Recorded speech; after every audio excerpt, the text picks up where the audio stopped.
Uh, Good evening, and thanks for honoring us with your presence. Ladies and gentlemen, members of the state, I have two statements to make this evening. And after each statement, I will give a chance for maybe one question or clarification. Because of time, I have another engagement at 6 p.m., so I must leave here before 6. The first address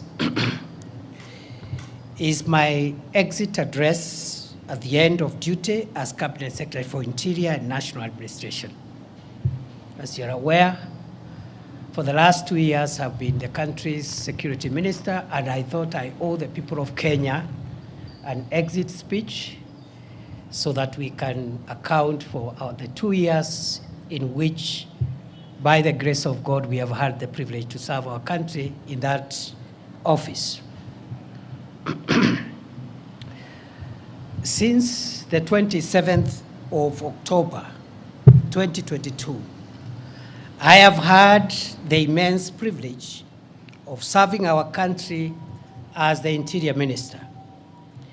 Appointment to this role was not only humbling, was not only a humbling symbol of confidence by President William Ruto, but also it thrust me into a most monumental responsibility of providing leadership to and coordinating the organs of our homeland security.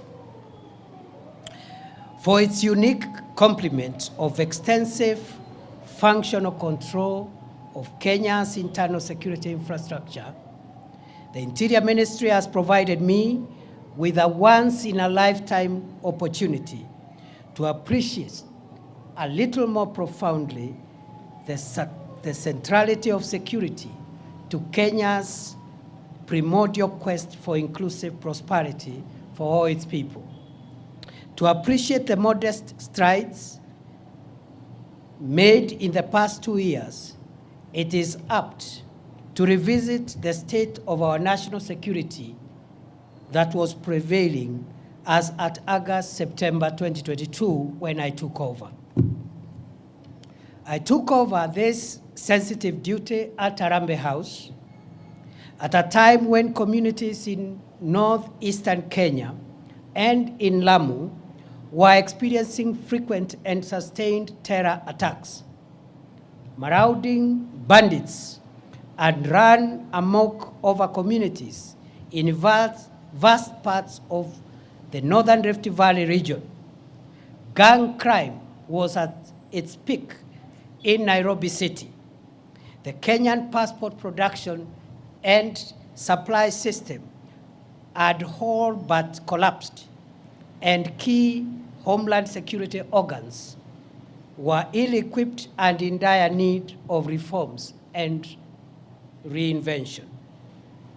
The end of my tour of duty as Kenya's Interior Minister of 2 years invites an introspection and reflection on the journey that I, with the loyal and patriotic support of hundreds of thousands of officers and staff in the police, prisons, immigration, and other citizen-facing services of the ministry, have traveled. I attribute any successes that were achieved in the last 2 years to make Kenya safer during the last 2 years. I attribute this success to the various ranks of officers and staff of the ministry. However, any performance inadequacies during my tenure are mine, because I believe the ministry staff and officers did their best. 24 months of hard work by frontline multi-agency formations, embedded deep in the forests of the Boni Enclave, has paid off with 2 years of calm. Sacrificial fighting power of elite police formations in the forward operating bases spread along the risky frontier areas of Liboi, Fafi, Div, Kotulo, and such like areas have resulted in 2 years of great victory over dangerous terrorists who would have otherwise hurt Kenya and its people. Fellow Kenyans, it has been the honor of my life not only to oversee a coordinated and policy-driven war against terrorists, but also to visit the elite police units protecting Kenya and its people at some of the most dangerous locations in our territory. Each moment, I had a chat or shared a meal or even took a selfie with security officers in the front line in the war against terror. There was always a profound surge of pride in the knowledge that a dedicated and patriotic cohort of our security forces remain alert day and night to prevent terrorists and other dangerous criminals from accessing Kenya to cause harm to its people. For protracted periods, I have traveled by air, land, and sea to oversee counter-terrorism operations in Ziwa la Taa, Poromoko, Kiunga, Mpeketoni, Lango la Simba, and other parts of Lamu, sometimes on Christmas Day, some other times on Good Friday, or other times covertly at night, just to make sure that we got it right. I have been to Wajir, Mandera, Takaba, and other parts of our country exposed to the threat of terror, just to give morale to frontline security officers and their commanders, and also to listen to communities in search of durable solutions against the violence of terrorist groups. Throughout the past 2 years, nothing has given me greater sense of fulfillment than the long days and sometimes humid nights spent in some of the farthest outposts within our territory.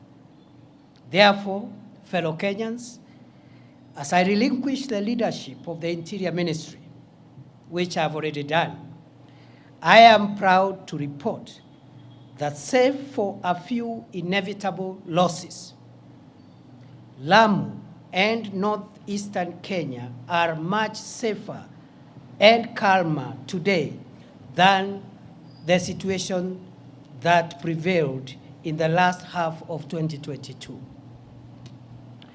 To our gallant security officers who paid the ultimate price with their limb or life to keep Kenya safe, I salute you and promise that Kenya will never forget your valor and patriotic sacrifice.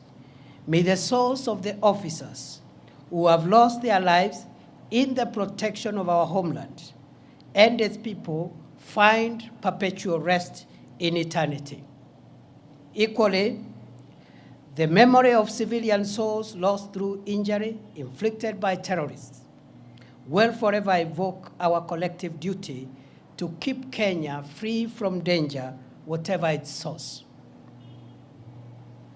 Fellow Kenyans, by the end of 2022, over 135 innocent Kenyans, including 20 security officers, had been killed by marauding bandits in parts of Baringo, Laikipia, Samburu, Turkana, West Pokot, and Elgeyo-Marakwet counties within a span of 6 months. During the same period, dozens of schools were closed, thousands of families were displaced, and public amenities destroyed by bandit gangs, some of whom converted school classrooms into permanent dormitories for bandit families. To arrest possible breakdown of law and order, a police-led security operation with the support of the military was declared on 13th February 2023. It has been 19 months of sustained war on bandits in the north of our country. The strategic decision to gazette as disturbed and dangerous, remote and difficult terrain, gorges, escarpments, and caves where bandits retreated to hide after attacking, robbing, and killing innocent civilians proved to be the game changer. Heavily armed bandits were flushed out from these areas in a process that lasted several months. Their outdated gimmicks of taunting security forces and sometimes staging daylight raids were eventually crushed through intelligence-led operations, superior firepower, and efficient operational and tactical outputs that resulted in the neutralization of dangerous bandit commanders and their spiritual influencers. 19 months after President Ruto ordered the most consequential security operation against banditry ever to take place in northern Kenya, the infrastructure that had sustained banditry for over 4 decades has been suppressed and dismantled. Bandit gangs and their enablers have been overpowered and scattered, despite occasional feeble attempts to resuscitate this dangerous crime against the people of Kenya. Scores of schools in Baringo, Samburu, Elgeyo Marakwet, Turkana, West Pokot, and Laikipia counties have been reopened. Mokogodo Forest, Sieku Valley, Burat Hills, Korkor, and Arabal Hills, Tandale Valley, Gelecha Valley, Malaso Escarpment, Kurkur, Pura, and other previous bandit hideouts are today pacified. As I relinquish the reins at the Interior Ministry, I am grateful to God, to the commanders and officers of various security agencies, and to the communities for their help as we look forward to sustaining the prevailing peace in these previously bandit-infested areas of our country.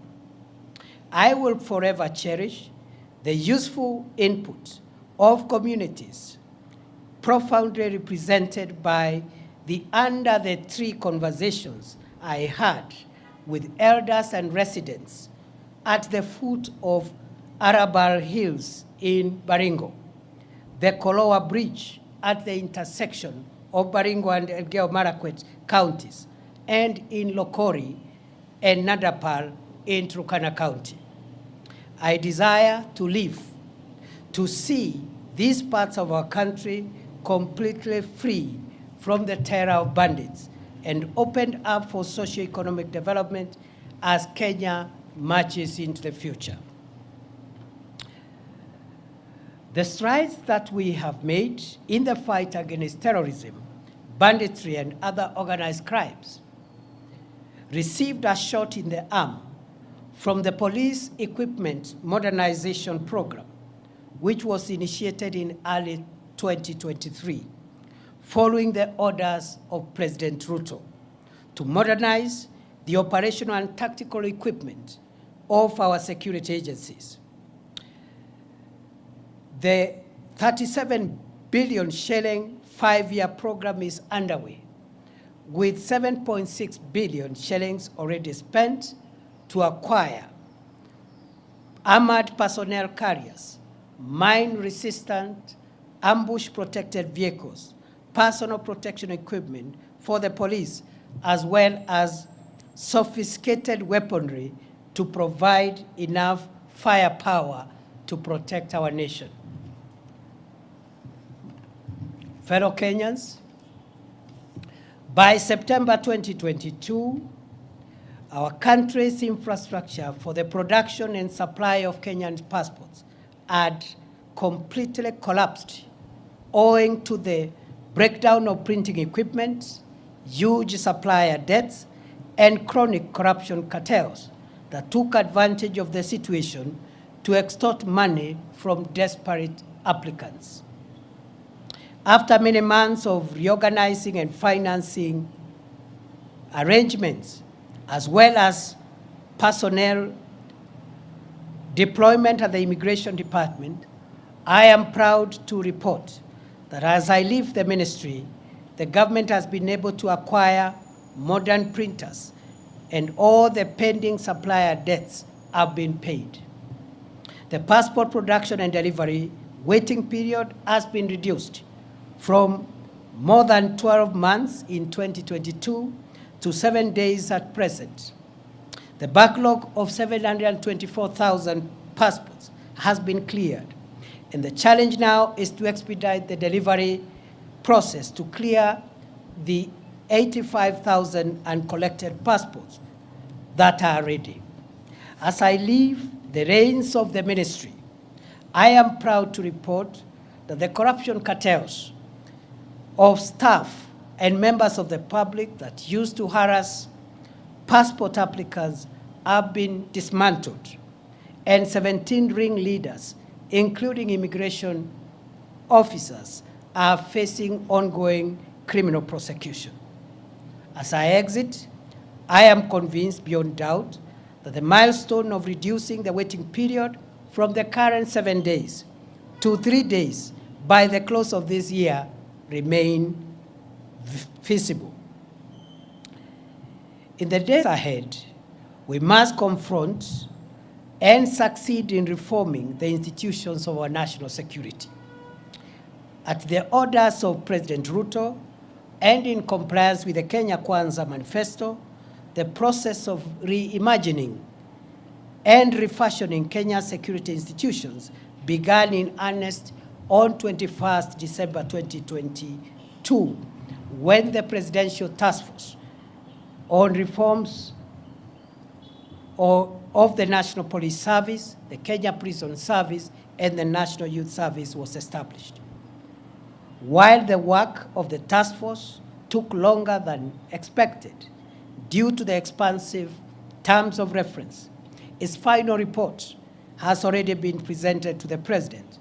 And one of the last actions I took before I left the ministry was to gazette the National Steering Committee under the leadership of the Principal Secretary for Internal Security, with a mandate to ensure full realization and implementation of the groundbreaking proposals for reforming our police, prisons, and youth services to align them with the dictates of our progressive 2010 Constitution and the vision of underwriting the national ideal of securing Kenya from long-term internal and external security threats. Fellow Kenyans, throughout my tenure in office, I have benefited from direct support and encouragement of President Ruto. I thank him for giving me the privilege to serve my country as the Interior Minister for an uninterrupted 2 years. I am most grateful to the principal secretaries and officers of all ranks within the state departments and other agencies that fall under the Ministry of Interior for great teamwork, support, and encouragement. To our security officers, especially those assigned the sensitive duty of protecting the country from terror, banditry, and other organized crimes, I salute you all for your selfless and patriotic service to our country. I send warm greetings and best wishes to all officers, especially those in far-flung forward operating bases, our officers in the multinational security support mission in Haiti, as well as the ranks of the National Government Administration Officer System, the NGAO system, with whom I have developed close and cordial working relationships during the past 2 years. I pray that my successor will build on the gains we made and will succeed to roll back the emerging reports of mysterious disappearances, abductions, and femicide. Goodbye, and God bless Kenya and protect our dear country, our homeland, the Republic of Kenya. May we remain one nation of one people, united by our emblems, the map, the flag, and the national anthem of Kenya. Thank you.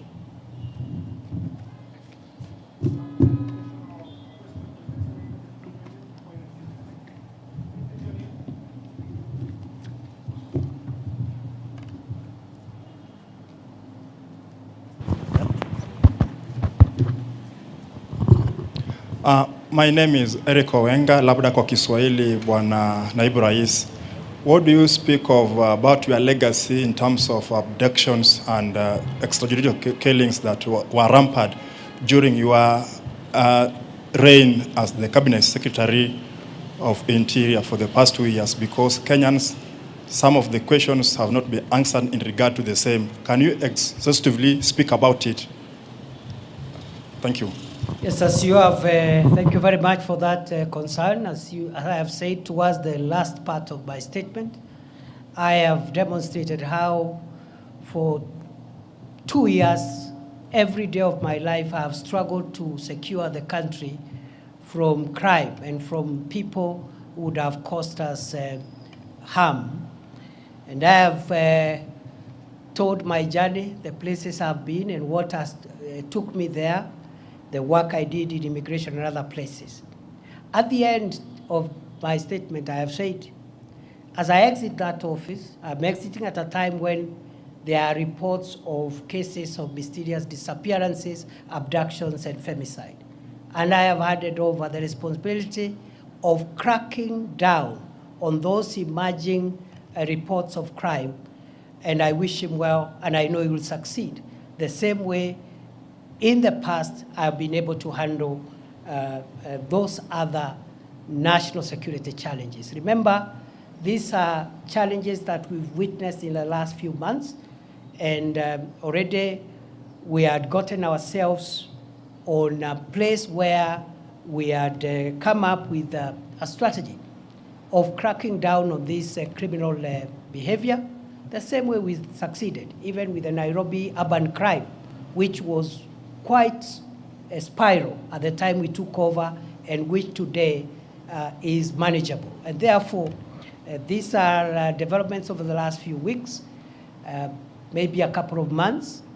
We had laid the ground on how to deal with both cracking down on criminals who are in that space of femicide or abducting people, and also a framework for accountability of any rogue officer or officers who will be involved. And therefore, that should be the task of the next minister going forward.